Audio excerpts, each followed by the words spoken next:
খুবই অল্প সময়ের মধ্যে বাড়িতেই বানিয়ে নিন চিকেন কারি। তাহলে চলুন দেখে নেওয়া যাক আজকের রেসিপি। আমি এখানে 700 গ্রাম মতো চিকেন নিয়ে নিয়েছি। চিকেনটা এবার ম্যারিনেট করে নেব। ম্যারিনেট করার জন্য আমি এখানে দিয়ে দেব 1 চামচ লবণ, 3 চামচ রসুনের পেস্ট, এবার দিয়ে দেব 3 চামচ আদার পেস্ট, 1 চামচ হলুদ গুঁড়ো, 1 চামচ লঙ্কা গুঁড়ো, এরপরে দিয়ে দেব 2 চামচ জিরে গুঁড়ো, 1 চামচ ধনিয়া গুঁড়ো। এবার দিয়ে দেব 2 চামচ টক দই, এরপরে দিয়ে দেব খানিকটা সর্ষের তেল। চিকেনটাকে খুব সুন্দরভাবে ম্যারিনেট করে নিয়েছি। এবার চিকেনটাকে 30 মিনিটের জন্য রেস্টিংয়ে রেখে দেব। এরপর আমি কড়াইতে দিয়ে দেব সর্ষের তেল। তেলটা একটু উষ্ণ গরম হলে দিয়ে দেব 2 টুকরো দারচিনি, 3টে এলাচ ও কয়েকটি গোলমরিচ।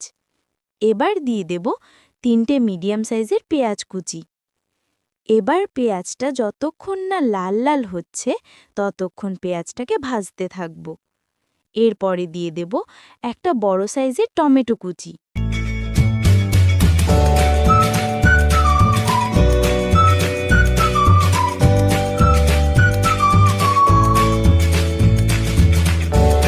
টমেটোটা নরম হয়ে এসেছে। এবার দিয়ে দেব ম্যারিনেট করে রাখা চিকেনটা।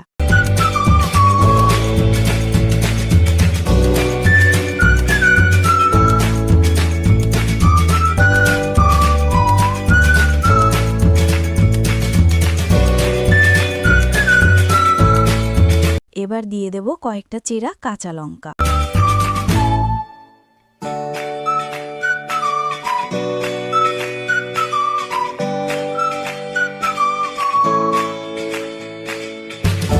এরপরে দিয়ে দেব ধনিয়া পাতা কুচি। এবার হাতে কিছুক্ষণ সময় নিয়ে 10 থেকে 15 মিনিট হাই টু লো ফ্লেমে চিকেনটাকে কষিয়ে নেব।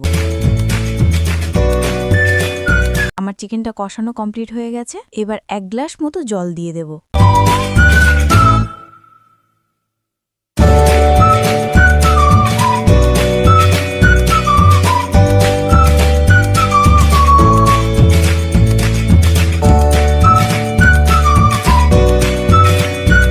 ফাইনালি রেডি হয়ে গেছে আজকের রেসিপি চিকেন কারি। ভিডিওটা যদি ভালো লেগে থাকে লাইক, কমেন্ট, শেয়ার ও সাবস্ক্রাইব করতে ভুলবেন না।